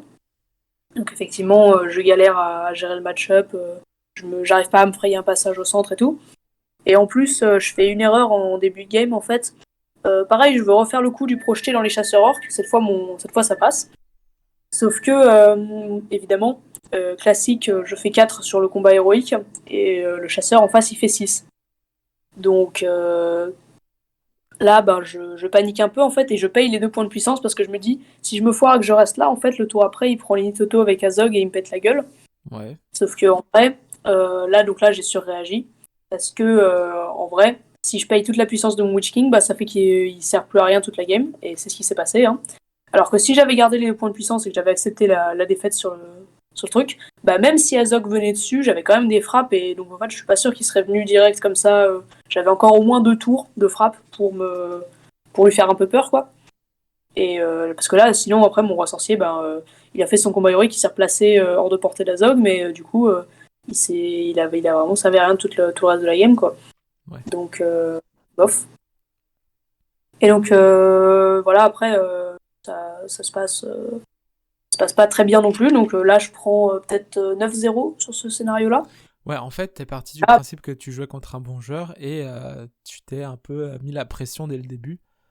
Ouais, c'est ça cette impression-là que a ça dû jouer donne. ça. Et donc, du coup, Certainement. t'as Après, un peu voilà. surréagi et en disant, ouais, il va Ouais, faire voilà, plus là, j'ai que ce paniqué à que ce ça moment-là. fait normalement, en fait. Voilà. Après, je sais honnêtement pas si avoir un roi sorcier en état de marche aurait suffi à retourner la game. Hein. Mais bon, ça aurait déjà été un plus, quoi. Et Et donc donc là, on a voilà, donc fini la première journée. première Et donc, journée, donc là, comment... je fais la gueule parce que c'est ma. Donc, c'était la game où je me disais, ok, là, je peux come back, je peux inverser le truc et revenir dans le haut du classement, quoi. Et là, boum, défaite majeure, rentre chez toi. Et voilà. Et je commence à voir aussi Enfin, on commence à voir, en tout cas, là, maintenant, en parlant, le problème de la liste, en fait, c'est à chaque fois, en fin de game, j'ai plus de puissance. T'as Parce 9 que points de puissance, quoi. sur Guritz, en fait, j'ai Guritz, l'Empereur Dragon et le Roi Sorcier. Sauf que quand c'est pas Guritz qui déclare qui déclare les élans et ce genre de choses, en fait, la puissance des 2 autres, elle est très importante. Parce que la puissance de l'Empereur Dragon, s'il n'en a plus, il meurt. Vu que c'est sa défense héroïque. Hein, comme il s'est bouffé des Azog, les 2 Azog et les chauves-souris enragées et ce genre de trucs, voilà. Et le Roi Sorcier, sa puissance, c'est son potentiel offensif. Donc s'il a plus de puissance, il fait plus rien non plus, quoi. Ouais. Donc à ce stade, ça avait déjà commencé à s'exprimer. Moi, forcément, je l'avais pas encore vraiment vu moi-même. Mais après, en discutant sur les débriefs et tout, j'ai compris qu'effectivement, il y avait ce problème-là avec la liste. Donc ça tombe vite en panne de puissance, ce qui peut être embêtant sur une game de 2h30, quoi. Tout à fait. Donc voilà. Parce que 9 points de puissance, ça reste assez léger au final. Ça reste moyen. Mais comme en plus, il y en a 6 qui sont sur des grosses figurines qui ont besoin de ces points de puissance pour faire des trucs et qui peuvent pas les consommer n'importe comment, voilà, ça part très vite en fait. Ouais, donc ça te fait 3 points de puissance pour mener tes hommes. Et ça, c'était quelque chose que t'avais pas vu même dans tes tests. Non, je l'avais initialement pas vu, et même d'ailleurs au fil de. Parce qu'en fait, je pense que ça s'est moins vu sur mes games de test parce que c'était plus en 2 heures en fait, les parties. Enfin, la majorité des parties que j'ai jouées avec cette liste, c'était avant le changement de. C'était avant le changement de durée de la game. Donc du coup, ça transparaissait moins que j'avais besoin d'autant de points de puissance parce que On avait regardé un peu, donc pareil avec Joseph, qui me disait que en termes de statistiques, les games avaient duré environ 2 ou 3 tours de plus en fait, avec l'ajout des 15 minutes et le fait qu'on faisait un peu gaffe à tout ce qui était slow play et tout. Donc 2 3 tours de plus, mine de rien, c'est énorme. C'est monstrueux, Parce ouais, que ça si je fait tombe un héros complet voilà, au final en niveau puissance. c'est Si, ça, si pour je les tombe, si je élans, tombe pour faire des yeux de de l'élan ou ce genre de 2 heures choses, et qu'après il reste 2 3 tours derrière, ça fait genre 2 3 tours sans mites presque, et là, ça c'est devient plus la même. Hein. compliqué. Ouais. Donc voilà. Donc là, ce stade-là du tournoi, bon bah je prends le samedi soir pour me recentrer un peu et tout, digérer tout ça. Et puis Ouais, ça va, donc du coup, comment tu t'es ressenti? Qu'est-ce que t'as fait pendant ta ah, soirée? Comment s'est passée ta bah, soirée? Qu'est-ce que vous avez fait? bah écoute, j'étais chez toi si jamais t'as oublié. Oui, Non, je sais, mais bon, c'est moi, je la connais, ce qui s'est passé. Mais ceux qui nous écoutent, non. oui, bien sûr, bien sûr. Non, non, bah donc effectivement, je dirais soirée à peu près chill. Enfin, on est resté un peu traîné à la salle jusqu'à c'était 10 heures je crois où on devait la rendre, donc on a bouffé des pizzas et tout, voilà. Moment plus détente, convivialité, etc. Et donc après, avec quelques autres, donc il y avait Max, il y avait Davax, et puis il y avait Shaka aussi. Donc on est tous rentrés chez toi. C'est ça. Et, ouais, et puis il était peut-être, je sais plus, 11h 30 quoi, je crois, quand on avait fini de se poser. Ouais, Et quelque chose comme ça. là, ouais, un truc comme ça, il me semble. Et là, je me suis éclipsé 1 heure pour aller papoter avec Armando au téléphone pour débrief tout ça en mode putain, ça se passe pas bien du tout, Avec le est-ce que t'as coach. pas des conseils et tout, blabla, enfin, bref. La totale. Le débrief pendant 1 heure, je lui raconte tout ce que j'ai raconté là, avec peut-être un peu moins de recul encore, mais voilà. Donc ça me permet de me reconcentrer un peu sur la suite parce qu'on fait le point, on se dit que en vrai, dans un monde où je gagne 2 games les 2 dernières games du lendemain, je suis quand même pas si mal finalement sur le classement et tout, Non, clairement qui pas. reste Parce faire et qu'au tout, voilà. final, sur le dernier Bah, je- match, t'affrontes Daiku, qui est un très bon joueur, qui finira Ouais, 5ème du tournoi d'ailleurs, alors que quand tu l'affrontes au 4ème match, au final, il est dans la même situation que toi. ouais, c'est ça, clairement. Donc, Donc, le tournoi jamais est c'est pas perdu. tombé pour autant, même si c'est mal parti, mais voilà, il y a un monde où ça se passe. Donc voilà. Donc le dimanche matin, j'arrive avec un peu plus d'aplomb, en tout cas plus que ce que j'en avais le samedi soir. Hmm. Et, euh, et donc là, les match-up tombent, et là, je me prends Carpu, qui est loin d'être un mauvais joueur aussi. Et on est sur récupérer l'artefact. Il joue du Numénor Forêt Noire. J'arrive sur la table, je regarde la table, et il y a des forêts en plein milieu, tout autour de la relique. Et là, je me dis, putain, comment je gère ça? Parce que littéralement, il n'y a pas la place de mettre l'empereur dragon sur la relique entre les deux forêts. Lui, il va évidemment pas avoir de problème avec la forêt parce que créature des bois oblige, elfe, tout ça. Alors que moi, je vais galérer pour ramener mes mecs sur le point au milieu. Enfin, je regarde la map et je me dis que je suis vraiment dans la merde. Et donc là, pareil, je sais pas trop comment aborder ça. Donc, en discutant après avec Armando notamment, après le week-end, on se disait qu'en fait là j'aurais peut-être dû quand même essayer de me démerder pour placer l'empereur sur la relique.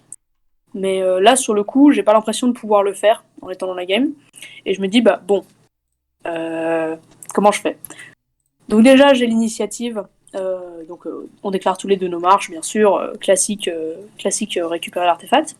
Ouais, donc la Et marche le plus roi l'élan, sorcier, le roi avec le sorcier point étant dans la ascendant. marche, il se permet d'aller mettre une paralysie au capitaine de Numénor. Parce que si jamais Ouais, je peux annuler la marche de Carpus, c'est pas mal. c'est même plus que bien. Sauf que le capitaine de Numénor fait 6 pour résister, bien sûr. En plus, donc, avec son dé, son Gratuit. dé pas gratuit, justement. Parce que donc il avait quand même la résistance à la magie en plus, quoi. Mais bon, il a un point de volonté et la résistance à la magie, ça peut passer. Mais son point de volonté fait 6, donc c'est vraiment comme si j'avais rien fait. Et donc là, à ce stade, je me dis, bon, euh, je vais. Je me dis, si je veux l'empêcher d'avoir la relique, il faut que je cale le roi sorcier dessus en fait, parce que sinon il va juste arriver avant moi, il va la ramasser et tout. Donc le roi sorcier est un peu le seul qui puisse faire blocus et le temps que peut-être j'arrive à mettre ma phalange en place et tout et à essayer de débloquer tout ça. Donc c'est le plan que j'applique. Évidemment en face lui il y a Toriel et Legolas qui sont pas du tout d'avis de laisser mon roi sorcier sur la relique comme ça. Et en fait, c'est là que le drame arrive. Donc il y a un combat de frappe qui se déclare entre Toriel et Legolas contre mon roi sorcier. Miraculeusement, ils loupent leur frappe et mon roi sorcier fait 6. Je me Ah dis, oui, ah c'est bien yes, parce un truc qu'en qui vrai, se avec passe les lave bien. elfiques, t'étais pas si bien que ça. Ouais, non, j'étais pas spécialement bien, mais je me disais, enfin, j'avais pas l'intention qu'il gagne, mais je me disais, bah, il est quand même chiant à tuer avec sa défuite et ses 3 destins. Peut-être qu'il peut temporiser, voilà. Le but était malheureusement pas de le garder en vie tout du long. Et donc là, je gagne la frappe, je me dis, waouh, attends, il y a un truc à faire. Et évidemment, ensuite, je lance mes dés pour le duel. Là, je fais 3 au mieux. Donc, avec les 3 attaques du roi sorcier, plus la relance de bannière accordée par l'empereur dragon, je fais pas plus que 3. Il me restait 2 points de puissance. Carpu fait 6. Donc là, c'est la loose. Mon roi sorcier recule piteusement. En plus, il est obligé de reculer dans la forêt, parce qu'il y a vraiment 0 place tout autour. Donc, il pourra pas voler le tour d'après. Et bon, bah là, je me dis, bon, C'est la je vois merde. plus trop quoi faire. Et de fait, la partie se termine sans autre événement majeur, quoi. Juste effectivement la phalange de Carpu atomise un peu la mienne. Parce que lui, il a laissé 5 partout avec les elfes et pas moi notamment. Puis il a des héros qui tabassent, genre Isildur et tout, ça arrache un peu. Et donc finalement ma phalange part en lambeaux, je me fais des mots. Le roi sorcier y passe, donc les elfes récupèrent la relique. Il arrive même à l'amener dans mon bord de table. Et et donc à la fin, comme d'habitude maintenant, l'empereur se fait tuer il se fait encercler par littéralement tout le monde, genre Isildur, Toriel, Legolas, tout le monde sur sa gueule. Hmm. Ouais, Il y c'était passe. compliqué. Là, voilà. Donc je crois que je prends 10-0 là-dessus, donc la Ouais, une bonne deuxième défaite fessée, quoi. majeure. Donc bon, je fais un peu là, je me dis, en vrai sur le principe cette game, je me dis bah ouais mais c'est quand même pas de bol parce que bah je tombe sur Carpu qui est donc quand même un bon joueur, tu vois. Enfin, comment dire, quand quand tu t'es pris 2 défaites et une égalité le premier jour, tu dis bon au moins les games du lendemain elles vont être plus faciles, enfin je vais tomber sur des joueurs moins méchants et tout, et là j'arrive et je tombe sur Carpu qui voilà ce qui sait jouer. Je me dis bon fait chier, et sur une map qui m'arrange pas du tout et tout, enfin c'était vraiment compliqué. Là encore j'ai pas, enfin je dis pas que j'ai joué au mieux et que j'aurais pas pu faire autrement. Donc par exemple, on en parlait avec Armando. Armando il me disait bah moi j'aurais essayé quand même de coller l'empereur sur le point. Genre tu le mets en front line sur la marche et après avec l'élan peut-être que t'as moyen quand même de l'amener dessus, au moins qu'il soit là et qu'il soit chiant quoi. Ouais, qu'il soit présent, quoi. Donc déjà ça.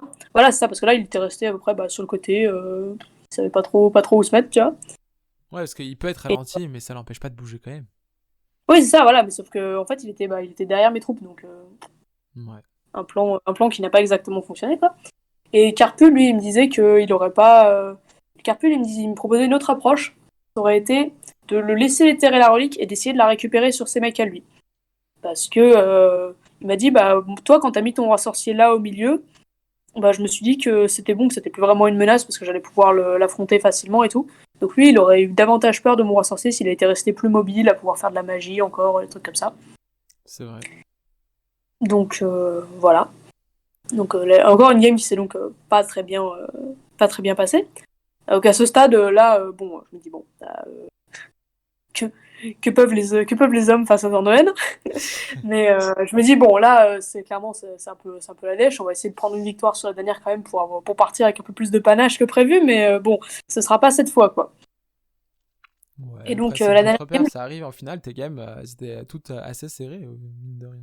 bah ouais, mine de rien, ouais. Mais bon voilà, c'est juste qu'après sur le classement, on sent pas trop ce genre de truc quoi.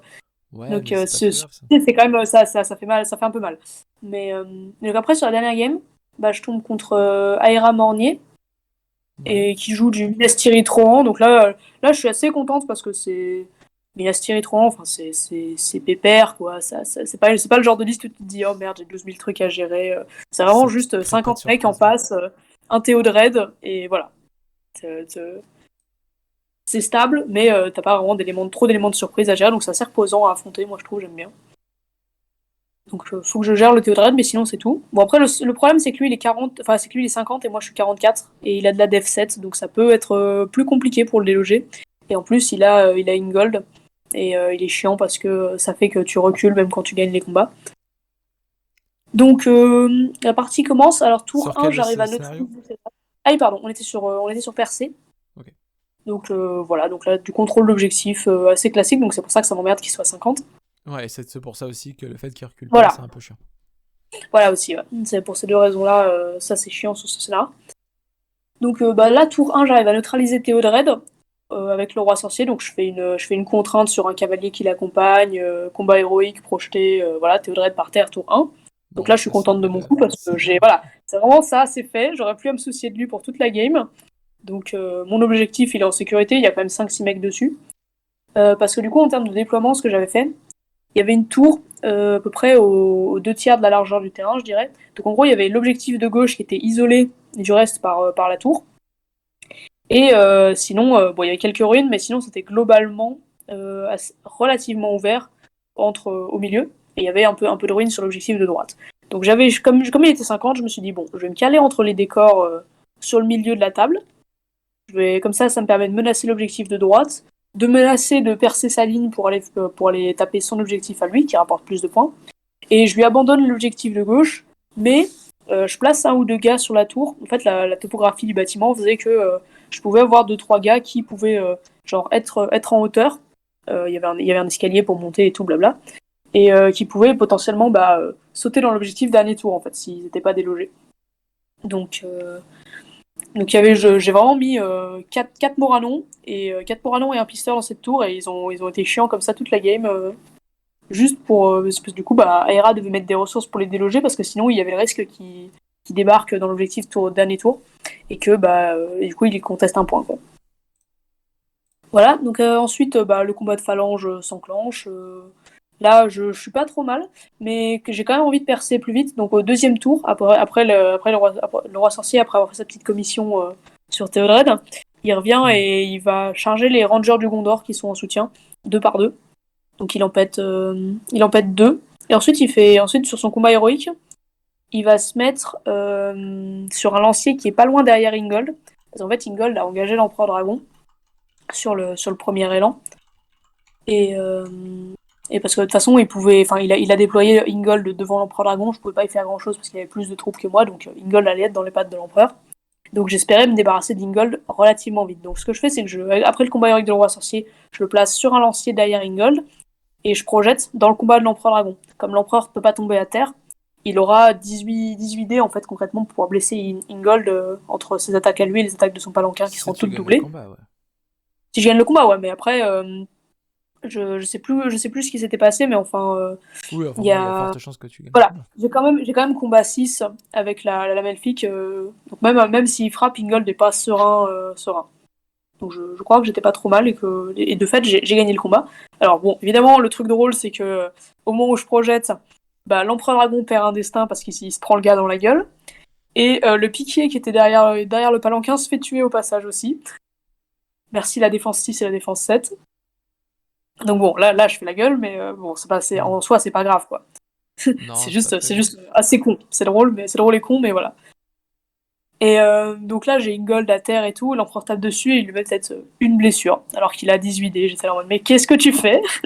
Ça arrive. Bouge-toi. Donc Ingold m'est resté dans les pattes toute la game.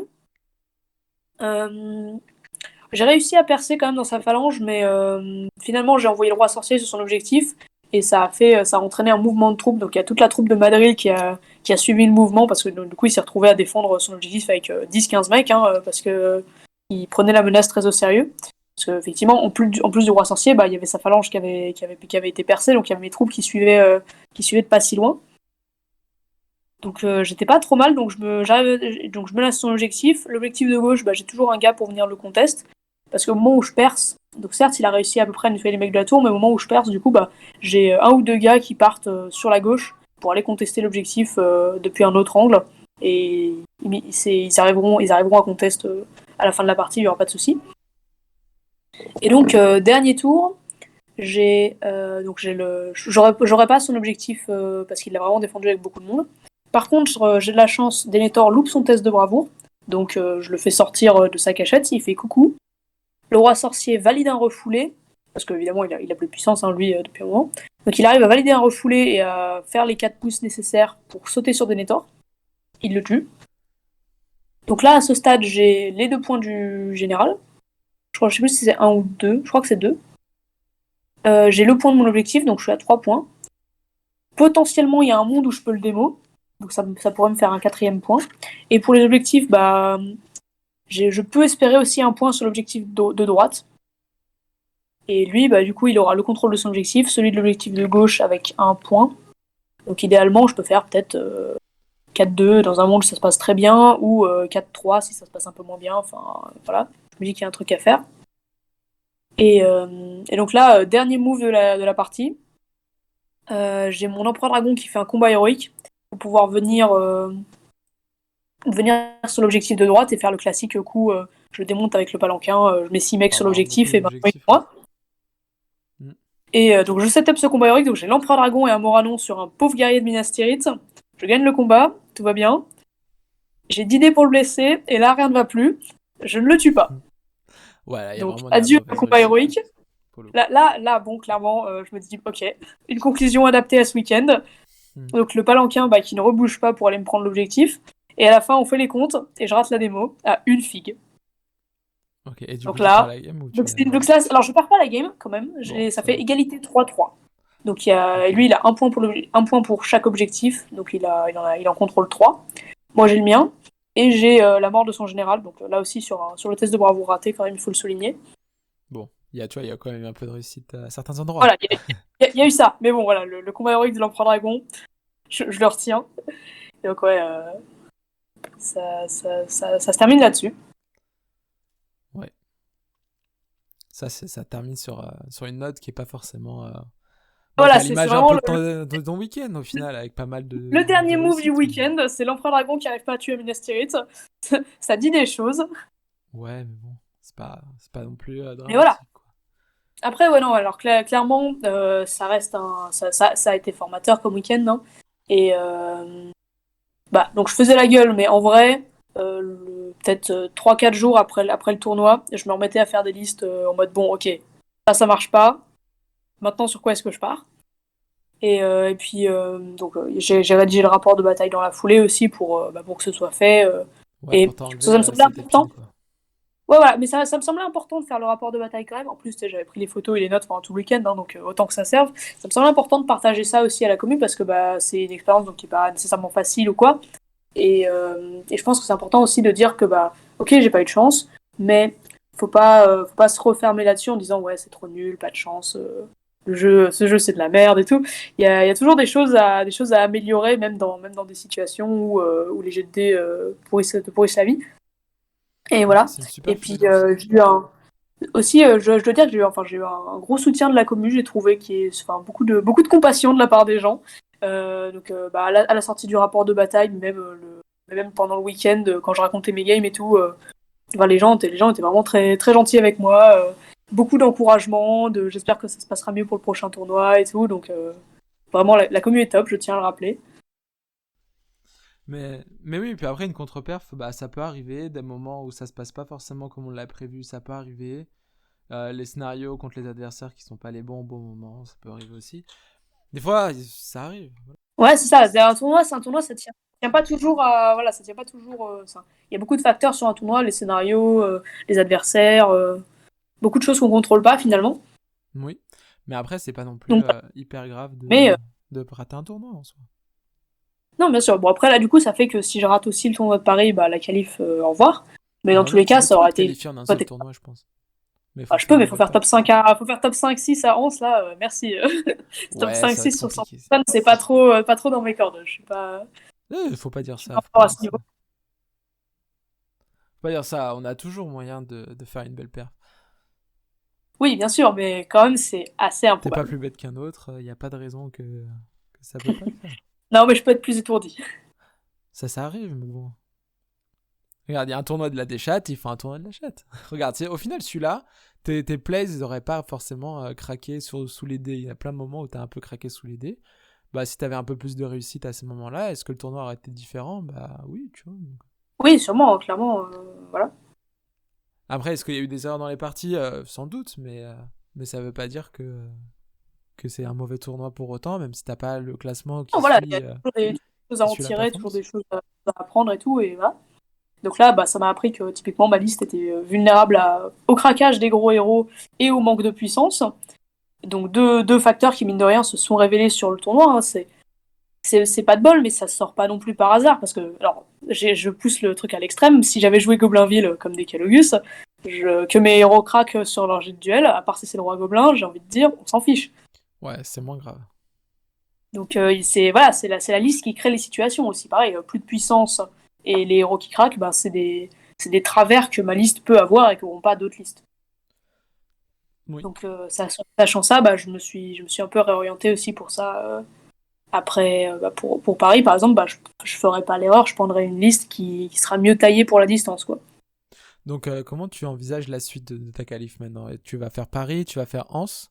Ouais, Du je coup, vais les faire les deux deux. tournois, tu vas aussi les préparer comme tu as préparé celui-là. Tu vas changer des choses. Est-ce que tu vas changer d'armée ou continuer en évoluant l'armée que tu joues actuellement? Comment tu vois la Alors, suite? ouais, pour Paris, je pense que je vais changer d'armée. Déjà parce que j'ai vraiment du mal avec l'Empereur Dragon. En fait, je regarde mes games, même celles que je fais là pour le tournoi de Carandros, où je joue Légion légendaire des Orientaux. J'ai du mal à jauger le placement du truc, à manœuvrer cette espèce d'énorme camion Ben avec son socle de 80 mm là. J'ai du mal à le placer, j'ai du mal à savoir quand l'envoyer, quand le garder safe. Donc je vais laisser la pièce de côté et je vais me concentrer sur autre chose. Donc pour l'instant, je pars sur du typical Mordor. Ok, quelque chose Euh, de très classique. N'est-ce pas? Je reprends mes vieux doudous parce que le reste marche pas, donc je reviens dans mes armées de prédilection. Et puis, donc ouais, alors je préparais bien sûr les tournois avec autant de sérieux que possible. Après, par exemple pour Anse, si je refais une période de merde à Paris, bon, peut-être que je viendrai avec un truc moins orienté tryhard, mais voilà, Paris en tout cas, je vais venir avec un truc le plus solide possible. Donc voilà, c'est aussi mine de rien, c'est intéressant parce on a vu ce qui a marché à ce tournoi, ce qui a moins marché. Par exemple, le roi sorcier est sorti moins bien classé qu'avant. Alors Ouais. c'est qu'un tournoi, ça n'est jamais toute la méta, mais le roi sorcier a eu plus de mal et apparemment les Nazgûl avaient plus de mal aussi sur les fins de partie à rester. Bah, vu que c'est plus long, il y a plus de tours et les mages commencent à s'épuiser. Du coup, tout ce qui tient sur la durée, eux, reste. Alors voilà, après ça reste un tournoi, ça reste un seul tournoi, c'est pas assez pour dire oh là le roi sorcier c'est poubelle, jouez plus jamais ça. Enfin ça clairement pas, ça reste une bonne figue et tout. Mais peut-être que ça met quand même davantage en lumière certaines faiblesses et tout. Et donc par exemple je l'ai pas nécessairement retenu pour la liste que je suis en train de construire et de tester un petit peu là. Je suis parti Ouais. sur un truc avec l'immortel notamment. Et je réfléchis aussi à peut-être investir dans une liste où il y aura plus de puissance. En tout cas, clairement, je vais essayer de passer peut-être 10-11 points de puissance plutôt que les 9 habituels. Et ça devrait m'aider. D'accord, donc là, en fait, Je tu pense. repars dans une liste plus Mordor classique avec Ouais, c'est comme ça, tu vraiment dis, un peu Mordor, plus de Mordor puissance nombre, etc. qui tient plus sur la durée, quoi, qui va encaisser un peu plus le temps de jeu, quoi. C'est ça. Alors, bon, pour l'instant, j'ai fait que 2 tests, un contre Amandine et un contre Pamina. Bon, ça reste testé contre du lourd déjà, mais ça s'est pas trop mal passé. J'ai perdu les 2 games, mais c'était assez serré, j'ai trouvé. Et la liste tourne bien, c'est assez agréable à jouer, donc je vais continuer à voir ce que ça donne. J'ai peut-être encore quelques ajustements à faire, voir quel héros enfin, finaliser le casting des héros un petit peu. Mais j'ai trouvé un truc qui m'intéresse bien, donc à voir comment ça évolue d'ici le mois prochain. Et si je prends ça pour Paris, mais ça pourrait bien. Donc D'accord. Eh voilà. ben, très bien, bah, tout ce qu'on peut te souhaiter, c'est une meilleure chance pour ton prochain tournoi, que Paris se passe mieux. Et puis on sera ravis de t'entendre juste avant Paris pour savoir comment ça s'est passé et enfin comment tu t'es préparé au final et comment tu te sens à ce moment-là, en espérant que ça se passe mieux pour toi au niveau de ce tournoi-là. Ça peut difficilement moins bien se passer de toute façon. Si tu veux faire 44e ou 45e. Ah mince. Mais voilà, donc ouais, on en redira peut-être plus sur cette fameuse liste Mordor la prochaine fois. Ou alors je vais arriver et je vais dire non, non, finalement ça marche pas, j'ai pris autre chose. On verra bien. Mais en tout cas, on a hâte de suivre tes prochaines aventures et puis on vous dit à la prochaine. Salut! Tchuss.